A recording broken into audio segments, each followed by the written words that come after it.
Hey everyone, Charting Man Dan from ChartGuys.com. You know, behind every single video that we put out every single day, there's a wonderful community of traders that we want to invite you to be a part of. Try the free 7-day trial and gain access to our live market broadcasts every morning and afternoon, interact with hundreds of like-minded traders, or take part in one of our dedicated chat rooms, each led by an analyst that's there to answer your questions in real time. Our trial is risk-free with absolutely no commitment or credit card required to experience the TCG community. For those looking for a head start in technical analysis, check out our entries and exits course in the link below in the description. Get up to speed with the fundamentals of TCG technical analysis and experience over 5 hours of great community-driven trading education. Hey everyone, checking in on Twitter, GoPro X and CHK on the daily and the weekly time frame. So Twitter here is in our tightening range. We have an inside bar on Friday with a range of 1655 support and 1681 resistance. We'll be watching for a break of that on Monday.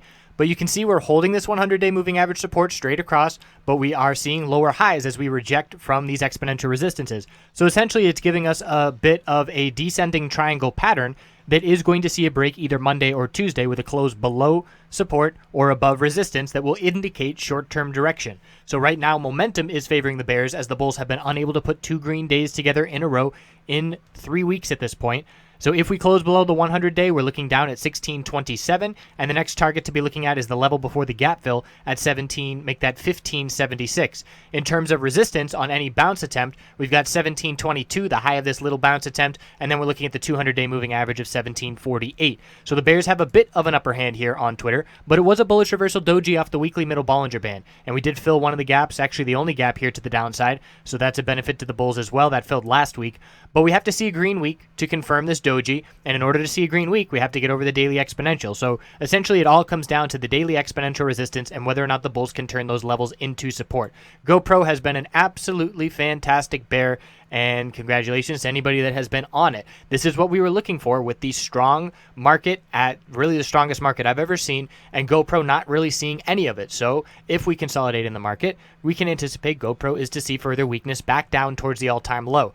The break back here of support that was at 812, this was the initial bearish signal, and that is when a lot of people went bearish, and then we saw a short-term bounce, and it was easy to stay bearish with all of these rejections from the 50-day moving average resistance, showing that the bulls could not see any follow-through. And then we saw a dump this week to further downside, and we dropped all the way to 757, so really big short-term gains for these bears. And looking at the weekly time frame, we're falling apart. We're breaking down. The all-time low is 714. We don't have many supports until that level, 757, 750 psychological, and then 714. And again, we have our guides here where we can exit if the middle Bollinger Band on the weekly becomes support. That's all the way up at 861 at this point, or the 50-day moving average, which is going to begin descending down to the price. So we are oversold. The hourly RSI is oversold with this 4-day dump, but we're just going to continue anticipating lower highs and lower lows, and we could see a new all-time low in GoPro in the fairly near future, depending on what the overall market does. X here on the daily time frame, still weak.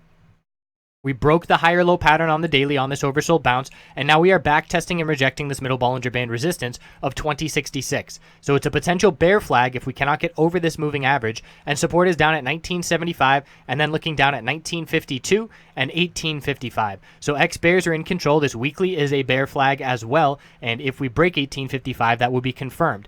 Rejecting from exponential resistance, trying to hold the 100-day moving average support at 1978, very close to a breakdown here again on X as well. CHK is in a tightening range where we have our low, high of the bounce, higher low, and now we're right in the middle of that range. So we're looking at support of 492 and resistance of 529. Middle Bollinger Band resistance is dropping down as well. The bulls will have to get over that level. And on the weekly time frame, a weak bounce attempt, not confirming the bullish reversal candlestick with strength and conviction, and rejecting from exponential resistance, keeping a lower high and lower low pattern likely to remain intact here on CHK.